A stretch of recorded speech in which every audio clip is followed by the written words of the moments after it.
Hello दोस्तों, कैसे हैं हम सब। मेरा नाम दीपक है और मैं आप सबका स्वागत करता हूं मेरे चैनल आपका एचआर कंसल्टेंट में।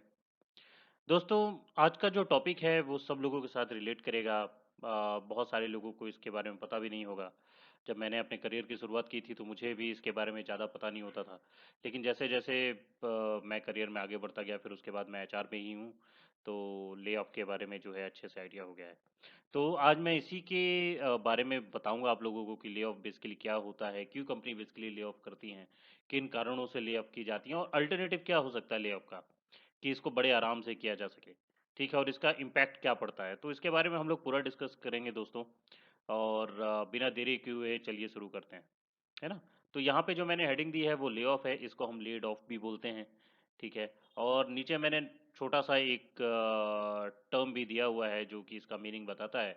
इट्स टेम्परेरी और permanent termination of work or contract by N employ. ठीक है, तो कहने का मतलब है कि जो कंपनी मास ले ऑफ करती हैं या फिर मास में लोगों को निकालती हैं, उसी को जो हम ले ऑफ बोलते हैं। ठीक है, अब ज़्यादा समझने के लिए चलिए अगले स्लाइड में चलते हैं दोस्तों। मीनिंग ऑफ ले ऑफ हम यहाँ जानेंगे। तो ले ऑफ क्या है? Lay off also referred as laid off. कई जगह लेड ऑफ भी बोला जाता है, कई जगह ले ऑफ भी बोला जाता है। वैसे मास में अगर आप देखें न्यूज़ वगैरह में जो भी आता है तो वो ले ऑफ के नाम से ही आता है। अब ले ऑफ जो होता है दोस्तों, lay off refers to a temporary or a permanent termination of work or contract by an employ because of reasons related to the business. ठीक है, तो यहाँ पर जो है ये बोला गया है कि जो ले ऑफ है, चाहे वो परमानेंट हो या टेम्परेरी हो, जो जो भी आप काम कर रहे हैं कंपनी में, ठीक है, तो कंपनी अगर किसी कारण से निकालती है, किसी भी कारण मतलब बिजनेस का कोई भी कारण है, अगर एम्प्लॉय को निकालती है तो उसको ले ऑफ बोला जाता है। यहाँ पे एक चीज ध्यान रखिएगा कि यहाँ एम्प्लॉय खुद से नहीं छोड़ रहा है, यहाँ एम्प्लॉयर छुड़वा रहा है। ठीक है, एम्प्लॉयर का मतलब कंपनी छोड़ने पे मजबूर कर रही है या फिर कंपनी ही निकालती है। ठीक है, और एक और चीज बता दूं, ले ऑफ और फायरिंग में फर्क होता है दोस्तों, तो दोनों को मत मिलाइएगा। ठीक है, तो और ले ऑफ में क्या होता है? इन ले ऑफ अ कंपनी में सस्पेंड जस्ट वन एम्प्लॉय और group of employees at the same time. तो ले ऑफ में क्या होता है, एक एम्प्लॉय को भी निकाला जा सकता है या ग्रुप ऑफ एम्प्लॉयज को भी निकाला जा सकता है। जबकि फायरिंग में ऐसा नहीं होता। अगर फायर करना है तो एक इंडिविजुअल एम्प्लॉय भी फायर होता है, बहुत सारे लोग फायर नहीं होते एक साथ, है ना। तो दोनों में फर्क होता है, इसको थोड़ा सा ध्यान रखिएगा। मैं अगला वीडियो जो बनाऊंगा या आने वाले समय में मैं ये भी वीडियो बना दूंगा कि ले ऑफ और फायरिंग या रेजिग्नेशन में क्या अंतर है ना। तो यहाँ पर जो ले ऑफ है, lay of doesn't occur because of employees fault. यहाँ पे साफ साफ मैंने बताया कि ले ऑफ जो है एम्प्लॉयज की कोई गलती नहीं होती जिसके कारण ले ऑफ निकलता है। ले ऑफ होता है केवल और केवल कंपनी और कंपनी में कोई प्रॉब्लम होती है, उसके कारण जो है एम्प्लॉयज को निकाला जाता है, उसको ले ऑफ बोलते हैं। ठीक है, इसमें एम्प्लॉय का कोई फॉल्ट नहीं होता दोस्तों। अब lay off happens because the company wants to downsize or is experiencing issues with personal management. अब ले ऑफ के कारण मैं आगे बताऊंगा, लेकिन वैसे नॉर्मल टाइप पे जान लीजिए कि ले ऑफ तभी होता है जब कंपनी में किसी प्रकार का इश्यू चल रहा होता है या डाउन साइजिंग कर रही होती कंपनी। ठीक है, तो वो क्या करते हैं, पर्सनल मैनेजमेंट में कोई परेशानी होती है जिसके कारण जो है इकट्ठा बहुत सारी एम्प्लॉयज़ को निकाल देती है, या फिर हो सकता है कि कंपनी के पास प्रोजेक्ट खत्म हो गए हों। ठीक है, ये अधिकतर आप प्रोजेक्ट वाला केस जो है कॉल सेंटर्स वगैरह में देखते हैं कि इकट्ठा जो है कई सारे लोगों को निकाल दिया जाता है, तो मास ले ऑफ किया जाता है। ठीक है, तो ये तो था दोस्तों मीनिंग ऑफ ले ऑफ। अब आगे चलते हैं, जानते हैं आगे रीजंस ऑफ ले ऑफ। आज जानते हैं अब क्या रीजंस हो सकते हैं। सबसे बड़ा जो रीज़न है वो है कॉस्ट रिडक्शन। क्योंकि जब कंपनी के पास पैसे नहीं आएंगे, ठीक है, जैसे यहाँ पे एक और चीज़ हो जाती है कि कंपनी के पास प्रोजेक्ट खत्म हो गए हैं और प्रॉफिट बन नहीं पा रहा है, प्रॉफिट नहीं बन पा रहा है, प्रोजेक्ट भी जा चुके हैं, तो उसके केस में उसके पास जब पैसे ही नहीं है तो उसको कॉस्ट कटिंग करनी पड़ती है। जब वो कॉस्ट कटिंग करती है तो जो जो उस पर्टिकुलर प्रोजेक्ट में इन्वॉल्व जो लोग होते हैं, जो भी इम्प्लॉय होते हैं, उनको कंपनी ले ऑफ कर देती है। तो एक साथ जो है कभी 25 कभी 50, ठीक है, कई कई बार आप लोगों ने देखा होगा 100 लोगों को भी निकाला जाता है ना। तो इसको हम ले ऑफ बोलते हैं कॉस्ट रिडक्शन के कारण। ठीक है, कॉस्ट कटिंग होती है। सेकंड होता है स्टाफिंग रिडंडेंसी। अब स्टाफिंग रिडंडेंसी क्या होती है कि ये होता है बेसिकली एचआर के द्वारा, कि एचआर या रिक्रूटमेंट डिपार्टमेंट जो है एक ही पर्टिकुलर पोजीशन के रिगार्डिंग जो है मल्टीपल पर्सन को जो है इंडक्ट कर लेते हैं या कंपनी में ले आते हैं, जिनका काम ऑलमोस्ट जो है सेम होता है। अब जब कॉस्ट कटिंग होती है या फिर ले ऑफ होता है तो वहां देखा जाता है कि कौन जो है रिटेंडेंसी वाला काम कर रहा है, मतलब एक ही प्रकार के काम कर रहे हैं, तो उसमें से फिर छटनी हो जाती है। तो ये दूसरा सबसे बड़ा कारण है। ठीक है। तो इसलिए स्टाफिंग में कंपनी को बहुत ज़्यादा ध्यान देने की ज़रूरत है, क्योंकि अगर आप रिटेंडेंसी वाले वर्क के लिए जो है दूसरे बंदे को हायर कर रहे हैं, तो यहाँ पे आप ज़बरदस्ती पैसा खर्च कर रहे हैं।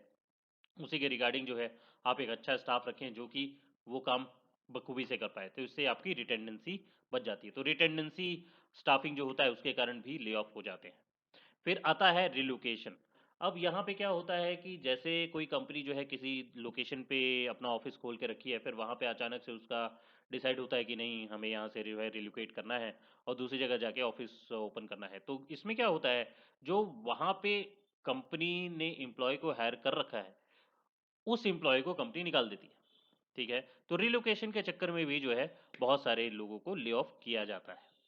अब अगला आता है मर्जर और बाई आउट। अब मर्जर और बाई आउट में देखिए दोस्तों, क्या होता है कि जब किसी कंपनी का मर्जर हो जाता है बड़ी कंपनी के साथ, या कोई छोटी कंपनी जो है बड़ी कंपनी जो है छोटी कंपनी को बाई कर लेती है, तो यहाँ पे ये हो जाता है कि फिर जो फैसले होते हैं, वो जो कंपनी बाई आउट कर लेती है छोटी कंपनी को, या फिर जो कंपनी मर्ज कर लेती है छोटी कंपनी को, तो उनके ऊपर हो जाता है वो फैसला, और उनके हिसाब से जो है जिन कैंडिडेट को या जिन एम्प्लॉयज़ को वो रखना चाहते हैं वो रखते हैं, जिनको वो निकालना चाहते हैं निकालते हैं। तो इस कारण से भी मैसिव लेआउट देखा जाता है या मैसिव ले ऑफ देखा जाता है दोस्तों।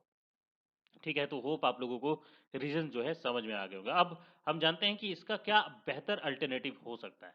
ठीक है।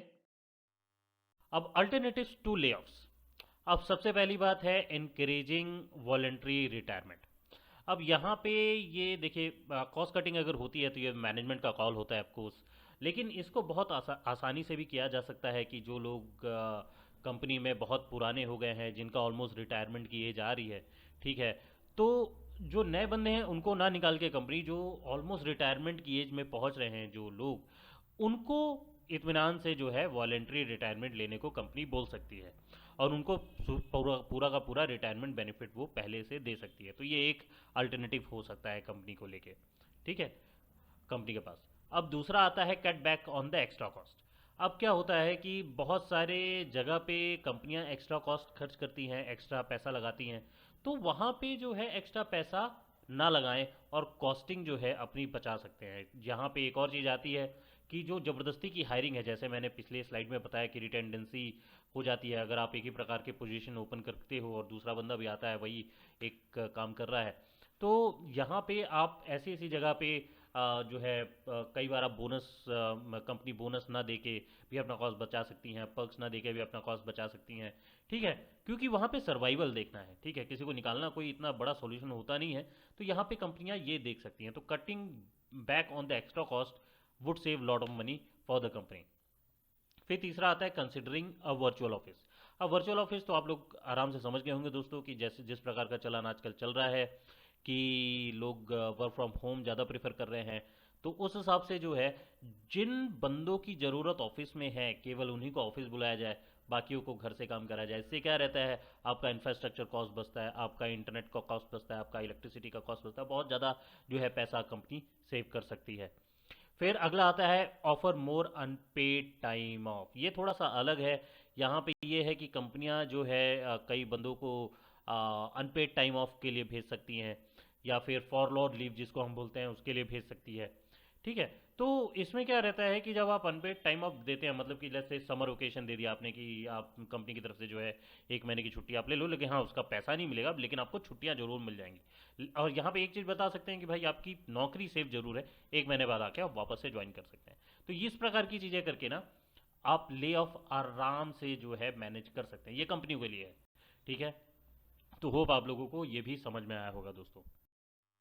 आशा करता हूँ आज का वीडियो आप लोगों को पसंद आया होगा, और अगर पसंद आया है तो लाइक ज़रूर कीजिएगा, अपने ज़्यादा से ज़्यादा दोस्तों के साथ शेयर कीजिए, और सब्सक्राइब करना बिल्कुल मत भूलिएगा, क्योंकि मैं ऐसे ही नए नए कंटेंट आप लोगों के लिए रिसर्च करके लेके आता रहूँगा दोस्तों।